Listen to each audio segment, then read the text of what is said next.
Les fléaux, des démons créés par les émotions négatives humaines, sont parmi nous. Toutes ces émotions, haine, jalousie, cupidité, etc. nourrissent ces monstres. Pour nous protéger existe secrètement un groupe, nommé les exorcistes, qui en secret, sans demander la gloire ou reconnaissance, nous protègent, au péril de leur vie. Depuis des millénaires, ils combattent pour nous, nettoyant nos péchés. Que se passe-t-il lorsque l'un d'eux voit la cruauté de trop? Film et série recap. Bonjour et bienvenue, nous allons voir aujourd'hui une saga appelée Jujutsu Kaisen, le passé de Gojo. J'espère que vous apprécierez. Dans le monde, les émotions négatives des humains se transforment et se métamorphosent en créatures maléfiques nommées les fléaux. Des humains, dotés de capacités génétiques spécifiques, leur permettent de les voir, mais aussi de générer des pouvoirs incroyables. Le pouvoir obscur. Durant des millénaires, ils combattent dans le plus grand secret afin de protéger l'humanité. Notre histoire commence durant l'été 2006. On rencontre notre protagoniste, Suguru Geto. C'est un adolescent étudiant exorciste. Malgré son jeune âge, il est déjà exorciste en fonction. Son pouvoir inné est d'autant plus horrible que, pour exorciser les fléaux, il doit les avaler, et par conséquent ressentir l'horreur qui les a créés, qui ne lui inspire que dégoût. Il peut ensuite les invoquer à volonté. C'est son pouvoir obscur. Une malédiction, mais il a le sens du devoir, et se répète que c'est pour le bien de l'humanité. Ailleurs, des exorcistes, Meimei et Utaime, sont envoyés dans la maison d'un ancien millionnaire d'une filiale de restaurant. L'an dernier, après la crise de la vache folle, ils ont été ruinés et le patriarche a mis fin à sa femme et à ses enfants. Depuis, on leur a rapporté des disparitions inquiétantes dans cette maison abandonnée, susceptible d'être liée à la présence d'un fléau.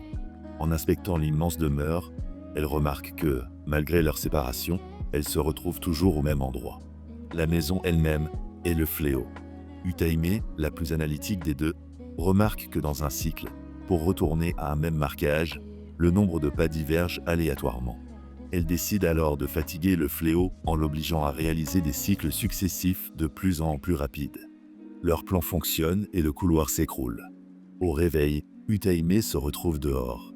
Un homme se tient devant elle, Satoru Gojo, Shoko Eri, des étudiants de deuxième année à l'école d'exorcisme, ainsi que Geto.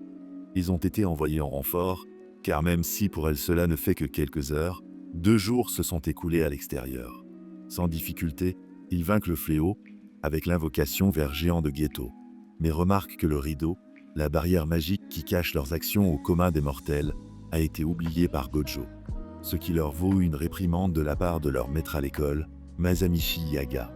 Après l'incident, Gojo, le plus rebelle contre le dogme, remet en question la nécessité du rideau, sachant que les humains ne voient pas les techniques et encore moins les fléaux. Geto lui explique que c'est nécessaire car, même sans les voir, leurs actions pourraient créer une panique pour le commun des mortels. Gojo reproche à Geto de toujours vouloir protéger les faibles, ce qu'il ne supporte plus, et leur dispute les amène presque à une bagarre.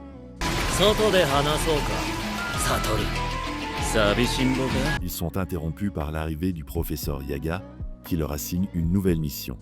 Celle-ci leur est personnellement confiée par Tengen, leur équivalent de Dieu, dont le monde des exorcistes dépend. Ils devront protéger le plasma stellaire, c'est-à-dire le futur vaisseau de Tengen. Celui-ci est en effet immortel, mais n'est pas impassible au vieillissement et doit alors régulièrement, tous les 500 ans, transférer sa conscience dans un nouveau corps, le plasma stellaire. S'il ne réinitialise pas son corps, son esprit risque de s'élever et de perdre le contrôle. L'identité du nouveau plasma, normalement secrète, a fuité et elle est maintenant recherchée par des groupes ennemis. 2 groupes sont impliqués. Q, des maîtres des fléaux qui veulent détruire le monde en place des exorcistes, et le culte astral du réceptacle temporel qui souhaite que Tengen s'élève. Ils ont 2 jours pour la protéger et l'amener à lui. Les jeunes exorcistes vont à la rencontre du plasma stellaire à l'hôtel où elle est cachée, mais à leur arrivée, la chambre de celle-ci explose. Oh. Geto sauve facilement le vaisseau, une jeune fille du nom de Riko Amanai. 2 de leurs plus puissants membres s'apprêtent alors à affronter les jeunes exorcistes. Au loin, 2 sombres hommes observent. Le culte stellaire a engagé son propre assassin, un homme du nom de Toji Zenin. Facilement, les 2 exorcistes ne font qu'une bouchée des maîtres de fléau. Il nous est annoncé qu'ils étaient à la tête de l'organisation, qui fut démantelée après leur embarrassante défaite. Le dernier groupe reste la confrérie du réceptacle temporel, le moins dangereux car composé de simples humains, mais disposant de fonds profonds. Toji, nommé le tueur d'exorcistes, leur mercenaire, fait partie des exorcistes, mais ne possède pas d'énergie obscure. Néanmoins, il est aussi puissant que dangereux. Il se méfie de Geto, mais surtout de Gojo. Il est possesseur du sixième œil et de l'infini. Il est professé comme le plus puissant exorciste actuel. Toji, au lieu d'attaquer directement, lâche sur le dark web une récompense, mort ou vif pour la fille, avec un compte à rebours pour la date de l'élévation. Son objectif est de saturer et d'affaiblir Satoru Gojo. À l'hôtel, Gojo et Geto rencontrent enfin le plasma stellaire, l'énergie Riko. Après l'arrivée de Misato, sa tutrice, la situation se calme. Riko est orpheline et n'a qu'elle seule en guise de famille. Riko est au courant de son rôle et sait qu'elle devra être le réceptacle de Tengen, ce qui signe sa mort. Riko est fier de servir de réceptacle, argumentant que ce n'est pas une mort, mais une fusion. Il souhaite l'emmener et la protéger à l'école d'exorcisme, mais elle souhaite continuer sa vie en attendant son assimilation. Gojo ne comprend pas, mais Geto oui. Elle n'est pas dupe et sait qu'elle disparaîtra à jamais. Elle veut juste profiter de ses derniers jours et de ses amis, comme à la normale. Geto est alors alerté et il fonce à l'école. Il avait raison. Des maîtres de fléaux sont présents. Un vieil homme, maître de 2 fléaux, l'attaque, mais il n'est rien pour Geto, qui finit le combat en invoquant l'un des siens, le ver, et en le piégeant dans un genjutsu. Il l'interroge avant que celui-ci ne perde la vie. Pendant ce temps, Gojo retrouve Riko à temps et impressionne la classe d'école de jeunes filles par sa light skin énergie. Ils décident qu'ils n'ont plus le choix et doivent l'emmener dans l'école d'exorcisme. Ils doivent mettre fin à sa dernière journée avec ses amis afin d'éviter que les tueurs à gages ne blessent les autres élèves. Un autre tueur, un homme musclé portant un masque en papier, les observe. Il se dissout lorsqu'il est découvert. Son pouvoir lui permet de se multiplier et d'encercler Gojo et Riko. Gojo comprend que ce sont des clones. En utilisant son sort de l'infini Blue, il peut ainsi créer des barrières invisibles à l'illimité et ne peut ainsi jamais être touché. Ils trouvent facilement le clone possédant la conscience et le vin.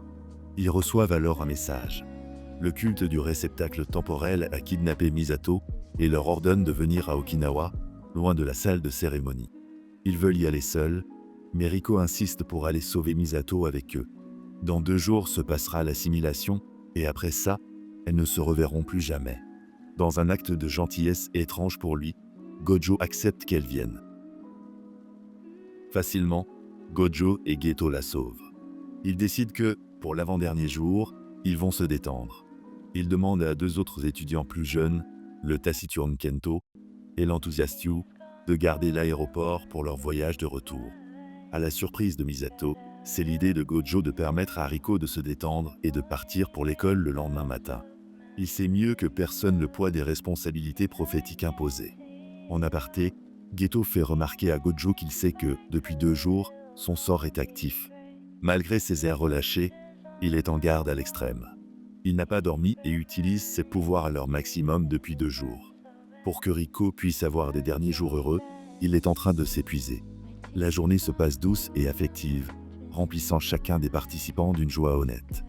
C'est le dernier jour de Riko sur Terre. Ils arrivent à rentrer à Tokyo en sécurité et à amener Riko dans l'enceinte de l'école, où elle sera en sûreté maintenant que la barrière est franchie. Mais alors que la mission est censée se terminer, une épée traverse le torse de Gojo. C'est Toji. Le fait de ne pas avoir de pouvoir obscur lui permet de traverser la barrière, mais aussi de paraître quasiment invisible au sens des exorcistes. Tout sauf un. Le plus dangereux, Satoru Gojo. Il a tout mis en place pour le faire s'épuiser, et durant ces 2 jours où il a gardé Riko sans se reposer, avec son pouvoir au maximum, son stratagème a accompli son dû. Geto l'attaque avec l'un de ses fléaux, un ver géant.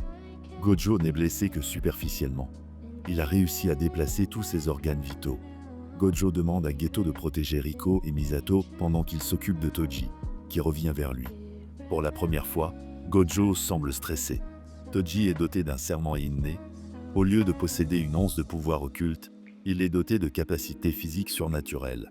Tellement rapide et résistant qu'il parvient à surprendre Gojo, incapable de le suivre sans aucune trace d'énergie occulte. Il décide de détruire tout le village pour l'empêcher de se cacher, mais se rend compte qu'un essaim de fléaux est apparu. Toji a encore disparu, mais lors d'une minute d'inattention, il apparaît derrière lui, portant à son bras une arme maudite, la lance céleste, qui annule les sorts. Elle déchire sa barrière protectrice et en un instant, Toji lui assène une série de coups de poignard.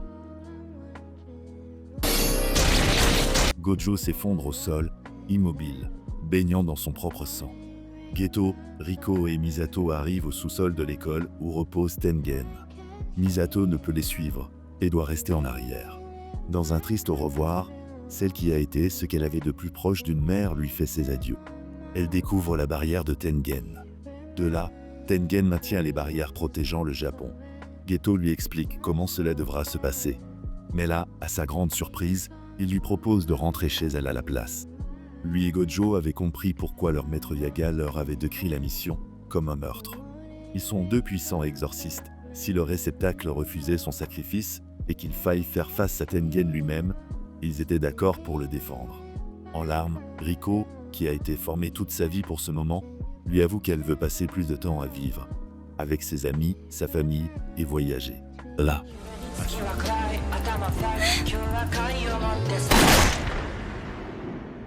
À ses pieds repose le corps de Riko sans vie, le sang coulant de son crâne. C'est Toji qui l'a tué avec une simple arme à feu. Il annonce à Geto, traumatisé, avec un sourire, que Gojo aussi est mort. Furieux, Geto relâche tous ses plus puissants fléaux. Un combat titanesque a lieu. Malgré sa pleine puissance, Toji s'en défait sans difficulté. Il lui explique qu'il a libéré des centaines d'insectes fléaux pour occuper les autres exorcistes et que, comme il n'a pas d'énergie occulte, il est entré comme invisible. Son secret, il possède un fléau caché dans son œsophage, capable de dissimuler des armes maudites. Pour Geto, une seule information l'intéresse. Comment les a-t-il suivis et découvert cet endroit secret? Toji répond simplement qu'il a utilisé ses 5 sens. Quant à Misato, il dit qu'elle est sans doute morte. Alors, Geto se déchaîne et libère ses plus puissants fléaux, mais Toji parvient à leur faire face avec aisance. Il le piège avec un spectre. Mais le corps de Toji, tellement résistant, lui permet de s'en défaire et de le vaincre. Geto tente alors d'absorber le fléau de Toji par surprise afin de le couper de sa réserve d'armes, mais celui-ci réagit trop vite et le taillade avec la lance céleste. Il le laisse en vie pour éviter que tous les fléaux qu'il possède ne s'échappent de son corps. Malgré toutes leurs bénédictions, l'équipe d'escorte, y compris les 2 sorciers les plus puissants, a été complètement détruite par un homme qui n'a même pas de pouvoir obscur. Toji livre le cadavre de Riko au siège de l'association du culte astral afin de terminer sa mission et recevoir sa récompense. Leur chef est très satisfait de la mort de l'enfant. Il apprend alors l'histoire de Tengen et son rôle au sein du groupe religieux. Au 8e siècle, Tengen créa les bases de l'exorcisme et aida à répandre les préceptes du bouddhisme. Mais une scission eut lieu entre les exorcistes et les humains normaux. Le culte astral descend de cette scission. Il crache sur les exorcistes et souhaite arrêter l'assimilation. Leur médiateur lui explique que si Tengen n'assimile pas, l'humanité entière risque de périr. Mais le fanatique, en bon idéologue, n'en a que faire. À la fin de la réunion, Toji propose un verre au médiateur. Il refuse et dit à Toji qu'il ne veut pas rester près d'un homme comme lui. Alors qu'il s'en va, Toji aperçoit face à lui un homme en sang. C'est Gojo, toujours en vie. Il est souriant. Lors de leur combat au premier coup de la lance, il s'est laissé faire et a ensuite concentré son énergie dans un sort d'inversion pour rester en vie. Il aurait dû commencer par attaquer son cerveau. Tel un fou, il revient pour sa revanche. Cette fois, étrangement, il libère une énergie quasi divine. C'est l'éveil illimité. Le Toji confiant n'est plus. Il attaque de toutes ses forces, mais Gojo l'évite aisément. Il est même devenu plus rapide que lui et peut le voir. Il subit de plein fouet son attaque de répulsion, rouge, sort que Gojo ne maîtrisait pas précédemment.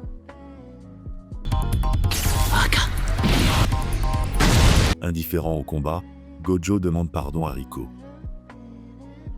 Toji pendant ce temps décide de se lancer à 100%. Sans effet. Gojo est en ultra instinct, et Toji ne peut le blesser, ni le toucher. Il libère alors un sort secret sur Toji, l'équation imaginaire. Yoshiki, Murasaki. Le violet. Toute la partie gauche du corps de Toji est explosée. Dans ces derniers instants, il repense à son enfant et sa femme qu'il a abandonné. Gojo lui demande sa dernière volonté. Toji révèle à Satoru qu'il a un fils, Megumi. Il sera vendu à son clan, les cruels Zenin, dans quelques années. S'il souhaite agir, il a le droit, avant de s'éteindre. Plus tard, Geto reprend conscience et découvre le fléau de Toji mourant. Il suit l'énergie de Gojo et pénètre dans la salle de l'horreur. Des humains, de simples humains sans pouvoir occulte, applaudissent et se réjouissent de la mort de Riko. Devant lui, Gojo, encore en sang, tient dans ses bras le corps de Riko. Il ne voit ni les fléaux ni le travail des exorcistes. Leur fanatisme les fait se réjouir de ce moment. Le dégoût se lit dans le regard des deux hommes. Gojo demande à Geto si ils devraient tous les tuer. Celui-ci refuse, se répétant leur devoir de protéger les humains. Sous les applaudissements et les réjouissances, ils repartent. Le film se termine sur l'après-coup de l'échec de leur mission, un an plus tard. Tous semblent aller de l'avant. Gojo, depuis son éveil, est appelé à plus de missions solo. Tous semblent être allés de l'avant, tous sauf Geto. Geto est encore traumatisé et s'isole de plus en plus. Encore cet été, il est entouré de fléaux qu'il doit absorber, nés de la laideur humaine. Il se répète que c'est son devoir d'exorciste, mais depuis avoir vu le culte astral, il se remet en question. Protéger les humains, qu'il commence à haïr, lui fait perdre le sommeil. Alors qu'il tente de se changer les idées avec son camarade Yu, ils reçoivent la visite d'une sorcière de grade spécial, Yuki Tsukumo. Elle est connue pour être une exorciste non sérieuse. Yu s'en va, tandis que Yuki explique à Suguru que sa réputation est vraie. Elle n'a que faire du simple exorcisme. Elle considère que le dogme actuel ne s'attaque qu'aux symptômes. Elle souhaite s'attaquer à la cause profonde. Elle souhaite se débarrasser définitivement des fléaux. Les non-sorciers dégagent du pouvoir obscur à un rythme bien plus élevé que les exorcistes. Ils sont la cause des fléaux.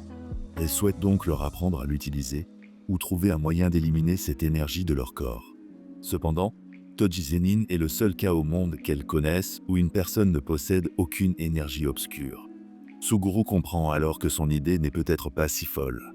Elle émet aussi l'idée d'une troisième solution. Tuer tous les humains. Il confie alors son dégoût pour les non-exorcistes et se déteste de penser ainsi. Elle lui dit qu'il est déprimé car il doit faire un choix drastique. Soit accepter sa haine des humains normaux, ou suivre son devoir d'exorciste et réprimer ce sentiment. Yuki part peu après et révèle que Maître Tengen s'est stabilisé malgré la mort de Riko. Un nouveau plasma sera trouvé.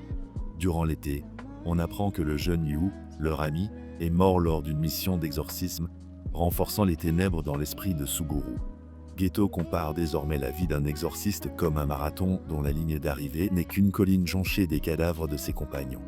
Lors d'une mission visant à éliminer un fléau dans un village, Suguru exorcise celui-ci, mais découvre deux petites filles sorcières enfermées dans une cage, accusées d'être responsables par les habitants. Il leur dit qu'elles n'y sont pour rien mais ils hurlent qu'elles sont des monstres, et qu'il faut aussi les tuer. Leurs visages d'enfants sont couverts de coups. Atteignant son point de rupture, Suguru assassine les 112 villageois. Il est condamné à mort. Maître Yaga l'annonce à Gojo. Geto a fui et en a profité pour tuer ses parents. Plus tard, Geto apparaît devant Shoko par surprise. Elle l'accueille avec amitié malgré son avis de recherche. Il lui confirme son projet de tuer tous les non-exorcistes. Shoko appelle Gojo pour qu'il les rejoigne. À son arrivée, Gojo demande des explications à son meilleur ami. Il ne comprend pas. C'était Geto qui avait les principes, et maintenant il veut tuer tous les non-exorcistes et n'a même pas épargné ses parents.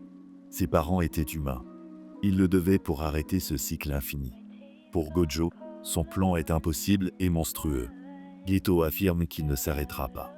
Gojo, incapable de tuer son ancien ami, le laisse partir. Plus tard, Geto découvre que le culte astral, censé avoir été démantelé, n'a fait que changer de nom. Accompagné des deux petites filles qu'il a sauvées, il rencontre les anciens membres du culte et leur annonce qu'il prendra désormais la tête du groupe, tuant leur porte-parole, l'homme qui avait ordonné la mort de Rico. さて Il utilisera leurs fonds et les fléaux pour accomplir son plan, et enfin détruire tous les humains. Pendant ce temps, Gojo décide de rencontrer Megumi, le fils de Toji. Alors qu'il lui explique la situation, Megumi répond qu'il se fiche de son père et de sa mère qui l'ont abandonné, lui et sa sœur. Gojo lui annonce que la famille Zenin viendra bientôt le chercher et lui demande s'il souhaite y aller. Megumi demande si sa sœur sera heureuse là-bas. Gojo lui répond sincèrement que non, mais qu'il a une alternative. Fin. J'ai adoré faire cette vidéo. Dites-moi ce que vous en avez pensé, ou recommandez de nouveaux films à explorer. Je lis tous les commentaires. Abonnez-vous, et à bientôt sur Film et Série Recap. Au revoir.